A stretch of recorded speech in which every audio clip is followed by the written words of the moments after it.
আগামীকাল কিন্তু জাতীয় সংসদ বসতে যাচ্ছে, একাদশ জাতীয় সংসদের প্রথম অধিবেশন শুরু হতে যাচ্ছে। নানা কারণেই সারা বছরই আলোচনার কেন্দ্রবিন্দু হতে যাচ্ছে এই সংসদ। আপনারা হয়তো নানাভাবে খোঁজখবর রাখার চেষ্টা করছেন এবং আমরাও আমাদের গবেষণা সেল থেকে যে সমস্ত তথ্যপার্থ পেয়েছি, বলা হচ্ছে যে এই প্রথম ৭৩ সালের সংসদের পর অনেকটাই মানে একেবারে আক্ষরিক অর্থে রাজাকার মুক্ত একটা সংসদের আমরা নতুন পরিবেশ পেতে যাচ্ছি। এবং আপনারা নিশ্চয়ই জানেন যে এই সংসদ এই মেয়াদের মধ্যেই কিন্তু বাংলাদেশের মুক্তিযুদ্ধের ৫০ বছর উদযাপন হবে এবং এই মেয়াদের মধ্যে জাতির জনক বঙ্গবন্ধু শেখ মুজিবুর রহমানের শতবার্ষিকী উদযাপিত হবে। এর বাইরে বাংলাদেশের যে একটি অগ্রগতির ধারাবাহিকতা আমরা দেখছি, অর্থাৎ অনেক কাঙ্ক্ষিত যে আমরা বলে থাকি যে বাংলাদেশের এই মুহূর্তে জিডিপি প্রবৃদ্ধি ৭.৮৬ এবং বলা হচ্ছে যে এই মেয়াদের মধ্যেই এটি ডাবল ডিজিটে যাবে। কিন্তু তারপরও নানান ধরনের শঙ্কা, উদ্বেগ, উৎকণ্ঠার কথা বলছেন বিশ্লেষকেরা। তারা বলছেন যে সঠিক এবং কার্যকর যদি বিরোধী দল না থাকে তাহলে এই সংসদ রেখে লাভ কি, কিংবা প্রাণবন্ত হবে কি, এরকম একটি প্রশ্ন। কিন্তু বিরোধী দল কারা বা বিরোধী দল কারা থাকবে, বিরোধী দল নিয়ে আমরা গেল সংসদে, বিশেষ করে দশম জাতীয় সংসদে কিন্তু নানা ধরনের সমালোচনা, নানান ধরনের টিপ্পনির মধ্য দিয়ে কিন্তু যেতে হচ্ছে।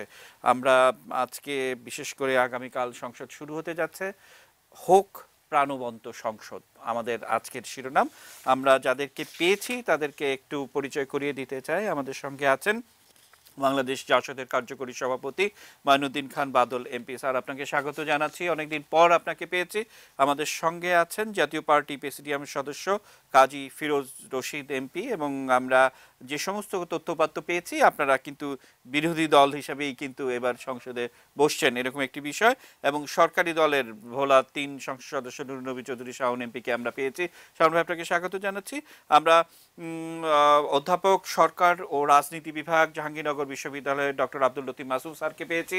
স্যার, স্বাগত জানাচ্ছি আমাদের অনুষ্ঠানে। আমরা পেয়েছি অধ্যাপক জাহাঙ্গীরনগর বিশ্ববিদ্যালয়ের এবং রাজনৈতিক বিশ্লেষক, কলামিস্ট ডক্টর এ.কে.এম. শাহনেওয়াজ স্যারকে। স্যার, আপনাদেরকেও স্বাগত জানাচ্ছি এবং আমাদের সঙ্গে যারা আছেন তাদেরকে আপনারাও আপনাদের প্রশ্ন করতে পারবেন, মন্তব্য করতে পারেন, আপনাদের মতামত আপনারা জানাতে পারেন। আমি বাদল ভাইকে দিয়ে শুরু করতে চাই। তার আগে দর্শক আমরা জানিয়ে রাখতে চাই আরও একজন দুজন অতিথি কিন্তু আমরা পাবো যারা সংসদে যেতে চান। বিশেষ করে আপনারা নিশ্চয়ই জানেন যে ইতিমধ্যেই দুজন সংসদ সদস্যের নাম আমরা জানতে পেরেছি যে তারা সংসদে যেতে চান। তাদের মধ্য থেকে হয়তো আমরা কাউকে কাউকে পেতে পারি এবং তারাও আমাদের সঙ্গে যুক্ত হবেন। বাদল ভাইকে দিয়ে শুরু করতে চাই। বাদল ভাই, মানে সংসদে যদি একটা ভালো বলিষ্ঠ এবং বিরোধী দল না থাকে তাহলে ঠিক সংসদ জমে ওঠে না, এরকম একটি শুনি। এবং প্রথম যে কথাটি আমরা বলতে চাই যে সেই বিরোধী দলও যদি মুক্তিযুদ্ধের চেতনায় হয় আর সেই সরকারি দলও যদি মুক্তিযুদ্ধের চেতনা হয় তাহলে কিন্তু আমরা একটা প্রাণবন্ত ডিবেট সংসদ থেকে আশা করতেই পারি। বাদল ভাই, আপনাকে দিয়ে শুরু করতে চাই। দেখুন, আপনাকে একটা কথা বলি, সেটা হলো যে এই যে একটা কথা বললেন প্রাণবন্ত সংসদ, তো প্রাণবন্ত সংসদ মানে কি প্রধানমন্ত্রী বা বিরোধী দলীয় নেত্রীর ১৪ গোষ্ঠী উদ্ধার করা? এইটাকে কি প্রাণবন্ত মনে করেন? প্রাণবন্ত সংসদ মানে কি মনে করেন যে ফাইল টাইল ছুঁড়ে মারা? প্রাণবন্ত সংসদ মানে কি মনে করেন যে টেবিলের মধ্যে ড্রাম বাজাইয়া এমনভাবে টেবিল চাপড়াইল ড্রামের মতো টেবিল ফাটায় ফেলা? তো প্রাণবন্ততার একটা ব্যাখ্যা করতে হবে। এখন আমি একটা কথা বলি, কেউ যদি ভদ্রলোকের মতো কথা বলে সংসদে, একদম গলা সপ্তমে তুলে চিৎকার না করে, তাহলে আপনি যদি বলেন বেটার কোনো মুরুদ নাই, তো ভদ্রলোক হইলে আপনি বলবেন মুরুদ নাই। ২-৪টা টেবিল ভেঙে ফেললে আরে বাপের বেটা। তো এইসব সংজ্ঞা ঠিক করতে হবে আপনাকে, নাইলে সংসদের চেহারাটা ঠিক পাবেন না। আমি একটা কথা বলে শেষ করি, ওনারা বলবেন। আমার কাছে মাচ মোর এ বিগার কনসার্ন এবারের সংসদটা, অন্তত আমি প্রত্যাশা করেছিলাম আমাদের দেশের যে রাজনৈতিক ডিভাইড, যেই ডিভাইডটা ইভেন সোসাইটির মধ্যে প্রবেশ করেছে এবং একটি হোমোজেনাস নেশনকে একটা বিষাক্ত অবস্থায় ঠেলে দিয়েছে, এইটা নিরসন হবে। কিন্তু এইটা আমি ভরসা করতে পারছি না। এটা হলো এক। দ্বিতীয় হলো আমাদের যারা guardian, I will not say guardian Angel but guardians, তারা যেরকম কথাবার্তা বললেন এই নির্বাচনের আগে, ডাক্তার কামাল হোসেন সাহেব এত বড় বড় হুঙ্কার দিলেন, কথা বললেন, নাগরিক অধিকার ফিরিয়ে দেবেন, এত কিছু কথা বললেন, মনে হলো যে না, উনি বোধহয় জীবনের শেষ প্রান্তে আটঘাট বেঁধেই নামলেন। কিন্তু নির্বাচনটা যা হইল তাতে তো মনে হইল যে এটা এই যারা হুমকি টুমকি দিলেন তাদের কোথাও কোনো দেখা নাই। তো এইটাও আমার কাছে খুব ভালো ঠেকলো না যে তারা নিজেদেরকে বঞ্চিত করলেন না সমগ্র জাতির সাথে তামাশা করলেন, সেটাও বুঝলাম না। তো যাই হোক, আমার শেষ কথাটা হলো এই সংসদকে সামনে রেখে হুকুম দিয়ে বিরোধী দল হয় না, এটা মাথায় রাখতে হবে। আর যদি আপনি কাউকে মনে করেন দাসানুদাস হরিদাস পাল, তো ও বেটার বিরোধিতাও কি আর পক্ষে আসাও কি, ওটার কোনো মূল্য নাই।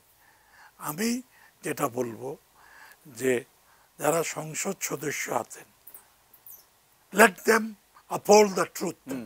একটা নমুনা দেখাই আপনার এখানে, আমি বলেছি জার্মান বুন্দেস্তাগ, জার্মান পার্লামেন্টে হিটলারের আমলে 32-33-এর দিকে ভোটাভুটি হচ্ছে, তো সেখানে প্রশ্ন উঠেছিল, একটা ভোটের প্রশ্নে প্রায় অধিকাংশই হিটলারের পক্ষে ভোট দিয়েছে। এক মহিলা দাঁড়ালেন, রোজা লুক্সেমবার্গ, তিনি বিপক্ষে ভোট দিলেন। তার বক্তৃতাটা ছিল যে speaker sir, Parliament is not the place for majority or minority. It is also the place for upholding the truth. একজনও যদি সত্যকে ধরে আপহোল্ড করে, ওই পার্লামেন্টে যথার্থ বিরোধিতা দাঁড়ায়। আমার খুবই ভালো লেগেছে যখন প্রধানমন্ত্রী তার বাপের মতোই উচ্চারণ করেছেন, একজনও যদি বিরোধিতা করে আমি সেই বিরোধিতা মাথা পেতে নেব। সুতরাং যারা যেখানে আছেন, এই পক্ষে থাকেন বিপক্ষে থাকেন, সত্যকে নিয়ে দাঁড়ান। বিরোধী দল এমনি জন্ম নেবে, সত্যকে অবলম্বন করে দাঁড়ান, নিষ্কলুষভাবে দাঁড়ান, ঋজু হয়ে দাঁড়ান। আরেকটা হলো যে এই সংসদের, আমি মনে করি আমাদের অনেকের জন্য এটা শেষ সংসদ হতে পারে।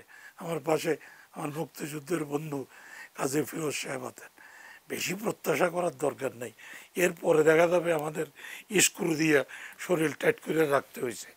So this is one of the last সংসদ, যার পরে আপনি আর সত্যিকারের মুক্তিযুদ্ধ পাবেন না, হারিকেন বাতি দিয়ে খুঁজতে হবে, because our days are numbered. সে কারণে আমি এই কথাটা বলে শেষ করতে চাই, দুর্নীতি, মাদক, সন্ত্রাস দমন করতে যান, শেষ সুযোগ, শেষ সুযোগ, let us stand like rock.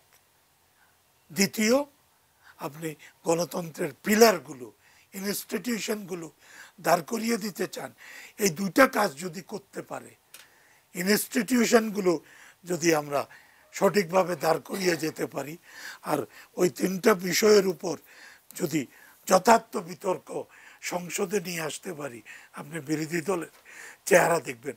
কে হবে আমি জানি না, সময় বলে দেবে।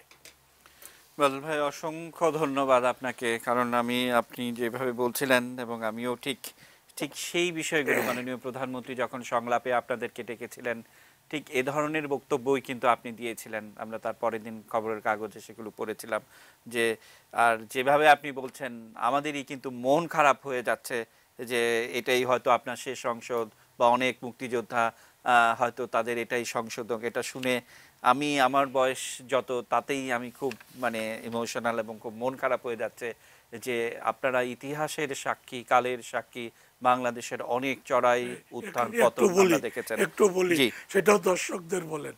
আমাদের বন্ধু আশরাফ মারা গেছে, একদম লড়াই করা মুক্তিযোদ্ধা। আব্দুল বাতেন মারা গেছে, মুক্তিযোদ্ধা। কালকে তাদের সম্পর্কে হয়তো কিছু আমাদের বলতে হবে। সো এভরিডে আপনি পৃষ্ঠা উল্টাচ্ছেন পত্রিকার, চলে যাচ্ছে। So 5 years is a pretty long time. আমি ভাবতে পারি না, 5 বছর আমি দেখি না। তো ঠিক একই বক্তব্য আপনি মাননীয় প্রধানমন্ত্রীর সামনে বলেছিলেন যে যখন আপনাদের নির্বাচনের আগে যে সংলাপটি হচ্ছিল সেখানে। তো বাদল ভাই, আমি আবারও আসবো আপনার কাছে, কিন্তু কাজী ফিরোজ হোসেন স্যার আপনার কাছে আসতে চাই। বিশেষ করে বাদল ভাইয়ের সূত্র ধরে স্যার বলছিলেন যে সত্যকে অবলম্বন করে কথা বলতে হবে, সেটি একজনই হোক, দুজনই হোক, সেটাই হচ্ছে শক্তিশালীর বিরোধী দল। এটি একটি দিক। আবার অন্যদিকে তিনি বলছিলেন যে যে কথাটি শেষ সংসদ কিংবা দুর্নীতির বিরুদ্ধে আমাদের একটা শেষ লড়াই কিন্তু আমরা করতে চাই, সেটিও একটি দিক। আবার অন্যদিকে আপনি যার সাথে নির্বাচনে লড়েছিলেন এবং সেখানেও আমাদেরকে মজার অভিজ্ঞতার কথা বলছিলেন যে একেবারে সব শুদ্ধই, কিন্তু কারণ আপনার ভোট ইভিএমে হয়েছে, আমরা সকাল থেকে সেখানে ছিলাম এবং আমরা দেখেছি যে কোনো প্রশ্ন তোলা তো দূরের কথা, অন্তত সাধারণ মানুষের যে ইন্টারভিউ করেছিলাম সেখানে কিন্তু প্রত্যেকেই মুক্তিযুদ্ধের পক্ষের শক্তি, শেখ হাসিনা, বঙ্গবন্ধু এবং আপনাদের কথাই কিন্তু বলেছে। আপনি কিভাবে দেখেন এই সংসদকে? ধন্যবাদ। এইবার নির্বাচনটা আমার কাছে মনে হয়েছিল, আমার বন্ধু বাদল সাহেব আছেন, যে 1970 সালের পরে এত বড় নির্বাচন কিন্তু আমি আর কখনো দেখিনি। কারণ এই নির্বাচন ছিল স্বতঃস্ফূর্ত, সকল দলের অংশগ্রহণ অত্যন্ত শান্তিপূর্ণ, এবং এতগুলো রাজনৈতিক দল, রাজনৈতিক শক্তি একসঙ্গে অতীতে আর কোনো নির্বাচনে অংশগ্রহণ করে নাই। মানুষ অনেক কিছু বলতেছিল এবং নির্বাচনটাকে আমরা খুবই সিরিয়াস এবং চ্যালেঞ্জ হিসেবে নিয়েছিলাম। আমাদের ভয় ছিল যে নতুন প্রজন্ম, যারা অনেক ভোট যাদের হাতে, যারা এই ভোটে একটি ব্যালেন্স পাওয়ার, যারা ভোটটা দিলে তারা জয়লাভ করবে, এই নতুন প্রজন্ম আমাদের ভোট দেবে কি দেবে না। কারণ আমরা আওয়ামী লীগের সাথে মহাজোট করেছিলাম। আওয়ামী লীগ টানা 10 বছর ক্ষমতায়, 10 বছর ক্ষমতায় থাকলে যেমন অনেক কাজ করতে পারে, অনেক সুবিধা হয়, অনেক সমালোচনা হয়, অনেক অসুবিধা হয়। এখানে আমাদের একটা ভয়ের কারণ ছিল। আমরা যারা মুক্তিযোদ্ধা, এটা আমরা মনে করেছিলাম যে আসলে মুক্তিযুদ্ধের সহায়ক শক্তি যারা, সপক্ষের শক্তি যারা, তারা কি এক হয়ে আমাদের ভোট দিবে? কারণ আমরা দেখলাম যে বিএনপি এবং জামাত একজোটে ইলেকশন নামছে। তারা প্রথম বলতেছিল যে এই নির্বাচনে আমরা আসবো না, কারণ আমরা কি চাই, আমরা চাই যে এই সরকারকে পদত্যাগ করতে হবে, পার্লামেন্ট ভেঙে দিতে হবে, মাননীয় প্রধানমন্ত্রীকে একটি নিরপেক্ষ সরকার বানাইতে হবে এবং খালেদা জিয়াকে মুক্তি দিতে হবে, নাহলে আসবো না। তারপর দেখলাম যে তার নির্বাচন আসলো, কিন্তু তাদের সামনে ডক্টর কামাল হোসেন এবং মুক্তিযুদ্ধের যে শক্তিগুলো, আমাদের এই আওয়ামী লীগ থেকেই যারা গিয়েছেন, বঙ্গবীর কাদের সিদ্দিকী, আমার নেতা মোসাম্মেদ হোসেন মন্টু, সুলতান মনসুর, প্রফেসর আবু সাইদ, মান্না সাহেব, এই ধরনের কি পেশাবের ছেলে, এরা সব জায়গায় একদম প্রথম কাতারে দাঁড়িয়ে বিএনপির এই রাজনীতির দায়িত্বটা নিয়ে নিল।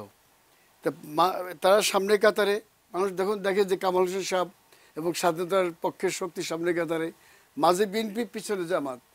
জামাতটা ঢাকা পড়ে গেল। আমরা তখন কিন্তু খুব একটা চিন্তায় ছিলাম যে আসলে মানুষ কি বিভ্রান্ত হয়ে আমাদেরকে বর্জন করবে, এরা তো মুক্তিযুদ্ধের শক্তি বলতেছে। কিন্তু আমি নির্বাচনের আগে একটা অবাক হয়ে শুনলাম, আমার নাতি ইংলিশ মিডিয়ামে পড়ে, আমি তাকে জিজ্ঞেস করলাম যে এবার তো তোমরা প্রথম ভোটার হয়েছো, তোমরা কি চিন্তা করতেছো, তোমাদের বন্ধু বান্ধবরা কি আলোচনা করে? তো ওরা তো এত রাজনীতি নিয়ে এত কনসার্ন না, কিন্তু তারা বলল যে আমরা চিন্তা করেছি কলেজে বসে যে স্বাধীনতায় এত লোককে মেরেছে, এত মা বোনদের অত্যাচার নির্যাতন এবং অপমান করেছে, এক কথা বলতে যে ধর্ষিত হয়েছে, এত মানুষকে হত্যা করেছে, সেই তাদেরকে আমরা ভোট দেবো না। অতএব সেই জন্য আমরা এবার ধরে নিয়েছি যে যারা স্বাধীনতার পক্ষে শক্তি আছে তাদের আমরা ভোট দেবো। তখন আমি বুঝলাম যে নতুন প্রজন্ম যারা বিশেষ করে ইংলিশ মিডিয়ামের ছেলেমেয়েরা যখন এটা চিন্তা করছে, নিরপেক্ষ চিন্তা, তখন কিছু আশ্বস্ত হলাম। এবং আমরা দেখলাম যে মাননীয় প্রধানমন্ত্রী মহাজোটের নেত্রী হিসেবে এই তার বিশাল যে দায়িত্বটা, সে বাংলাদেশের প্রান্ত থেকে প্রান্ত ছুটে বেড়ালেন এবং কত অধিকাংশ জায়গায় মিটিং করলেন, মানুষকে সংবদ্ধ করলেন। উনি একটি কথাই বললেন যে যদি আমাকে ভোট দাও তাহলে এই দেশটা আমরা দুর্নীতিমুক্ত করব, মাদক এবং সন্ত্রাস মুক্ত করব। উনি আরেকটি কথা বলেছিলেন যে দেখেন আমাদের সবথেকে বড় অর্জন এখন যেগুলো হচ্ছে যে মেট্রো রেল, পদ্মা ব্রিজ, আমাদের বড় বড় যে প্রজেক্টগুলো উন্নয়ন, এই উন্নয়ন যদি তোমরা চাও, শান্তি যদি তোমরা চাও, গণতন্ত্রের ভিত যদি শক্ত চাও, তাহলে আমাদের মহাজোটকে ভোট দিতে হবে। এই কথা বলে উনি ভোট চাইল এবং আমরা দেখলাম যে সঙ্গে সঙ্গে কিন্তু ভোটাররা চেঞ্জ হয়ে গেছে। আমি বুঝতে পেরেছিলাম, আমি প্রতিনিয়ত ঘুরতেছিলাম, 20 তারিখের পরে আমূল পরিবর্তন দেখলাম। আপনি যেটা বলছেন ঠিকই বলেছেন যে ডক্টর কামাল সাহেব যখন বলল যে আমরা চাই যে সমস্ত কেন্দ্রগুলো তোমরা হাজার হাজার জনগণ এনে এসে দখল করবা, কারণ এই দেশের মালিক হচ্ছে জনগণ, আমরা 30 তারিখে জনগণের হাতে তাদের মালিকানা ফিরে দিব। তো এখন এইটা একটা বিভ্রান্ত হয়ে গেলাম যে আমরা কি তাহলে মালিক না? আমি তো ভোটার, আমি তো স্বাধীন দেশের নাগরিক, দেশটা আমরা স্বাধীন করছি, আবার নতুন করে কি মালিকানা দেবে? বিভ্রান্ত তো আমরাও হয়েছিলাম। এবং কিছুটা আমরা তো নির্বাচনে দাঁড়াইলে অনেকটা ইয়েও থাকে, শঙ্কাও থাকে। যেখানে নির্বাচনের আগে মানুষের স্লো করে দেয়, আমি 6 ঘন্টা হাঁটলাম বৃষ্টি কাদা দিয়ে, এবং যেভাবে আমরা প্রস্তুতি নিলাম ইলেকশনের পরে, বাদল ভাই বললো ঠিকই যে সেই ধরনের তর্জন গর্জন, ওনার পরে দেখলাম যে ওনার কিছু করে আমাদের একটা ব্লাভ দিচ্ছে দোস্তের মতন। ওনারা যেভাবে নির্বাচন নামার কথা ছিল সব কিছু গুটিয়ে টাকা পয়সা নিয়ে বাড়িতে বসে রইল। ওনারা আমাদের বললো যে আমরা ভোট কেন্দ্র দখল করবো সকাল সকাল। আমাদের ছেলেমেয়েরা রাত্রে ঘুমাইলেও না, তার সকাল যে লাইন দিল যে কি যে হয়, পরে দেখি যে তারাই আসতেছে, তাদের খুঁজে নিয়ে আসতে হচ্ছে। সেন্টারেও তারা আইলো 10টা 11টার পরে।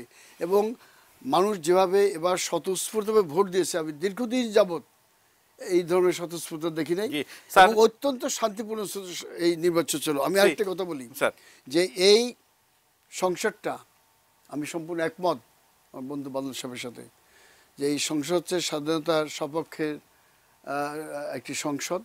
এই সংসদে আমাদের প্রত্যাশা অনেক বেশি, কারণ স্বাধীনতার 50 বছর পূর্তি এই সংসদে আমল হবে ইনশাল্লাহ। আমরা যারা সেদিন একদমই নবীন তরুণ বয়সে যুদ্ধে অংশগ্রহণ করেছিলাম, আমাদের জন্য এটা যারা বেঁচে আছি তাদের জন্য এর থেকে বড় আর কিছু নেই। আমি আসবো আপনার কাছে, আমাদের সঙ্গে একজন দর্শক আছে, আমরা একটু প্রশ্নটি নিতে চাই, নিয়ে আমরা আপনার কাছে ফিরতে চাই। প্রিয় দর্শক, আপনি আপনার নাম বলে প্রশ্নটি করুন। আসসালামু আলাইকুম। জি, আপনি আপনার নাম বলে প্রশ্নটি করুন। খসরু বলছিলাম পিরিজপুরের কাউখালী থেকে। জনাব ফিরোজ রশিদ সাহেবের কাছে আমার প্রশ্ন, বিগত আওয়ামী লীগ সরকারের আমলে জাতীয় পার্টির বিরুদ্ধে মানুষের একটি অভিযোগ ছিল, আপনারা সংসদেও ছিলেন, সরকারের দলেও ছিলেন, সেক্ষেত্রে আপনারা সেই সময় কিন্তু বিরোধী দলের ভূমিকা বলতে যা বুঝায় সেটা কিন্তু দৃশ্যমান করতে পারেননি বলে আমার কাছে একজন সাধারণ নাগরিক হিসাবে মনে হয়েছে। কিন্তু আপনার কাছে এখন আমার মূল প্রশ্নটা হলো, নূতন বছর নূতন সংসদ বা নূতন সরকার, এই সংসদে জাতীয় পার্টি গণতান্ত্রিক ধারা অব্যাহত রাখার জন্য গণতান্ত্রিক চর্চা এবং সন্ত্রাসমুক্ত দুর্নীতিমুক্ত একটি বাংলাদেশ গড়ার ব্যাপারে সঠিকভাবে বিরোধী দলের ভূমিকা কতখানি পালন করতে পারবেন বলে আপনি মনে করেন? খসরু ভাই, অসংখ্য ধন্যবাদ আপনাকে। আমরা ছোট্ট একটি বিরতি নিতে চাই, বিরতির পর আমরা যখন ফিরবো তখন আপনার এই প্রশ্ন নিয়ে আলোচনা করতে চাই। নিচ্ছি ছোট্ট বিরতি, এটি নিউজের সঙ্গে থাকুন।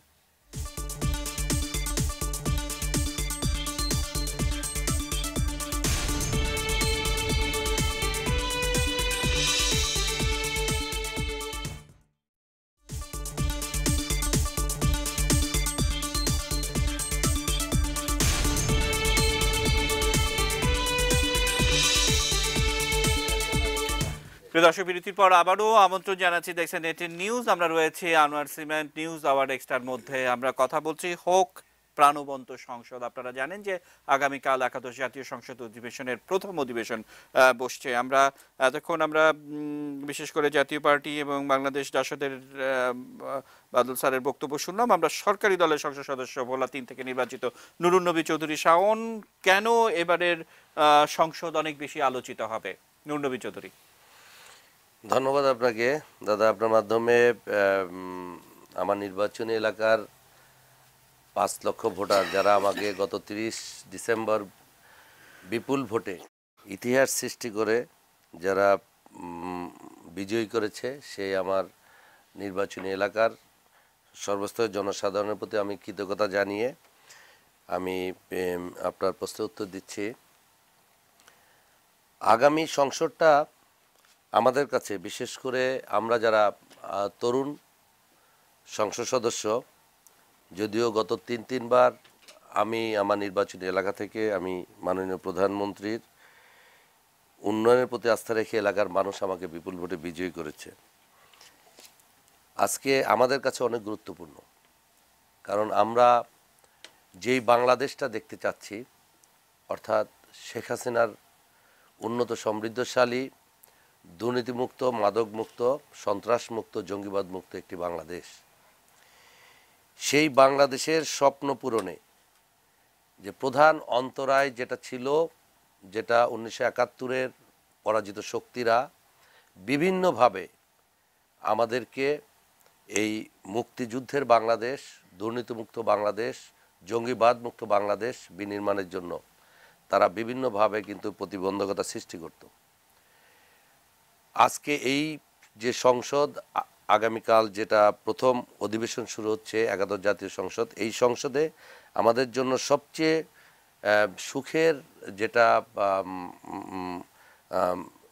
খবর, যেটা হলো যে এই সংসদে কোনো যুদ্ধাপরাধী নেই, এই সংসদে কোনো রাজাকার নেই, রাজাকার মুক্ত সেই 73 সালের পরে আমরা প্রথম একটি সংসদ পেলাম।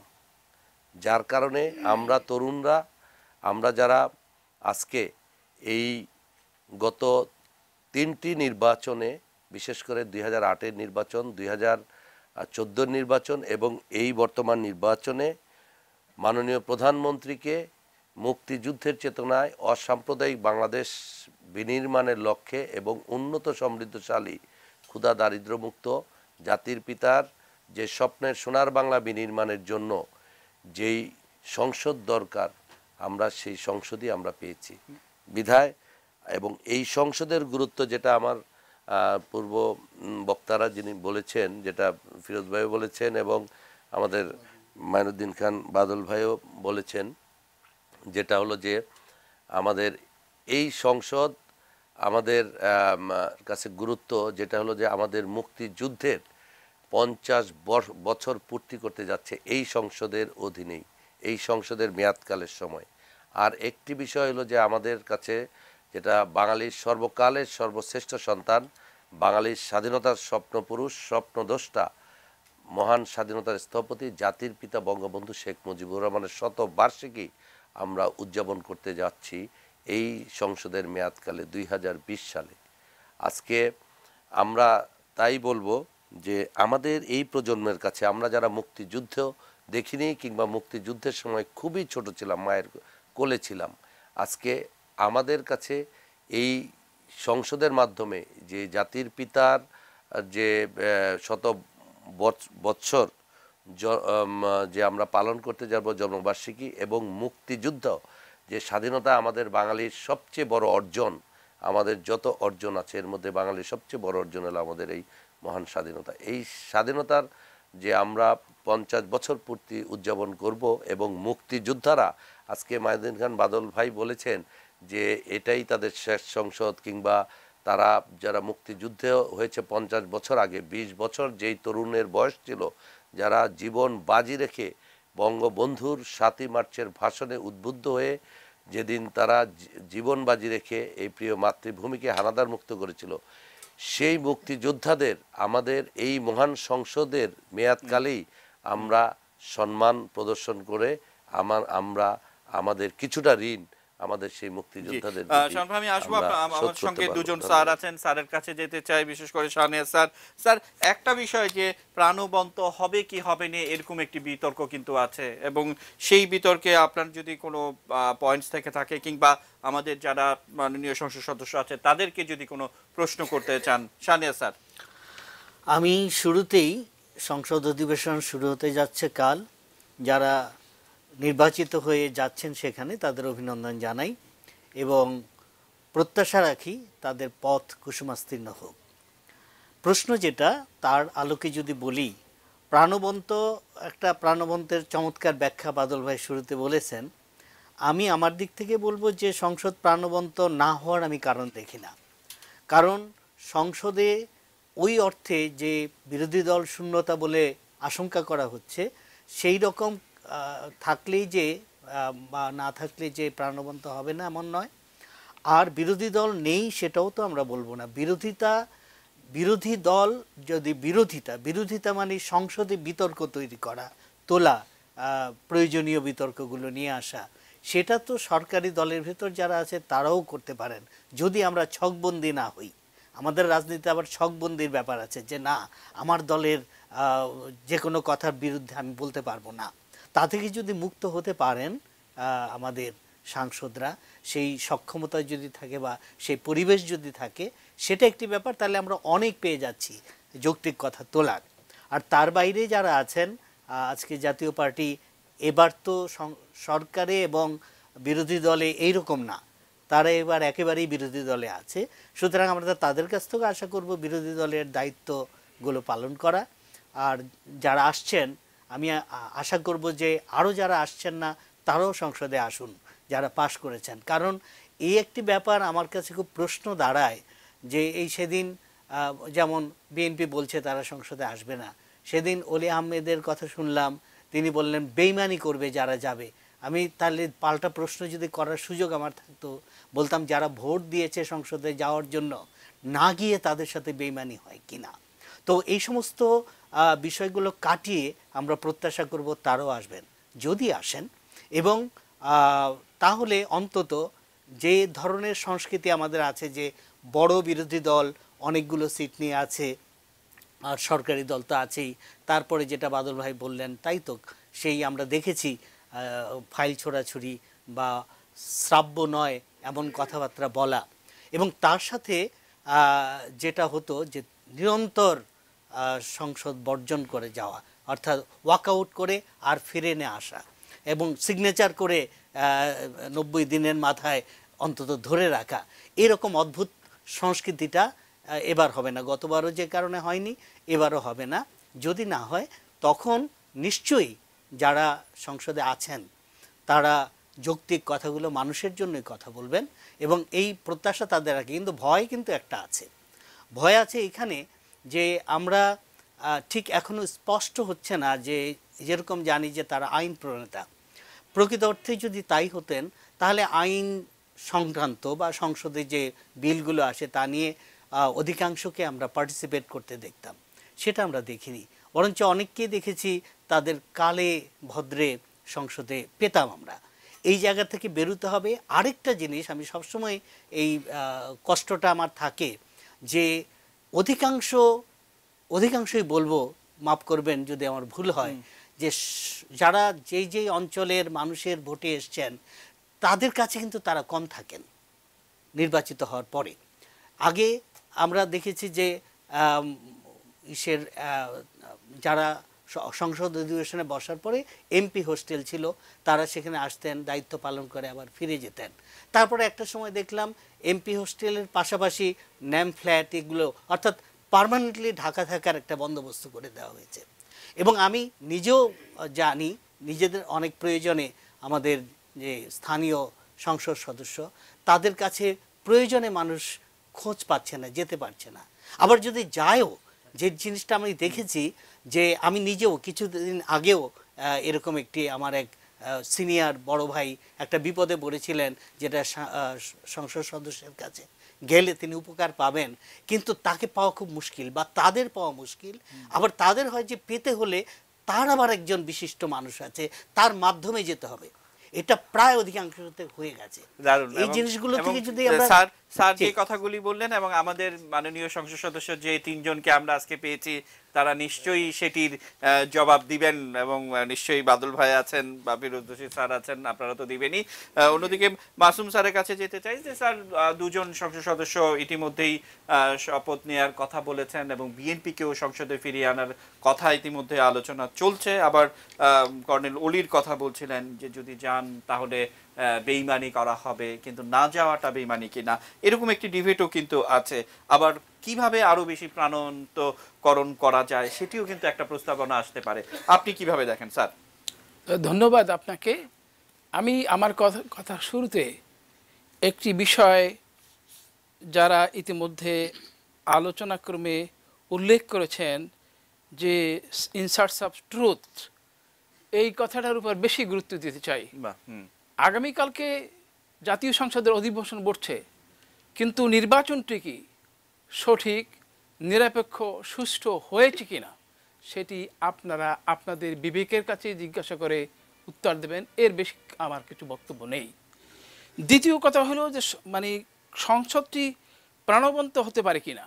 হ্যাঁ, উপস্থাপক প্রণব যথার্থই উল্লেখ করেছেন বা বাদল ভাইও যথার্থভাবে বিশ্লেষণ করেছেন যে প্রাণবন্ত হওয়ার অর্থ এই নয় যে অনেক পল্টনি বক্তৃতা দেওয়া, অনেক ফাইল ছড়াছড়ি বা অনেক তুখোর কথাবার্তা বলা। আমরা সংসদীয় রাজনীতির রীতিনীতি বা আমরা যে কালচার লক্ষ্য করি সেখানে জনস্বার্থের জন্য সংসদ সদস্যদের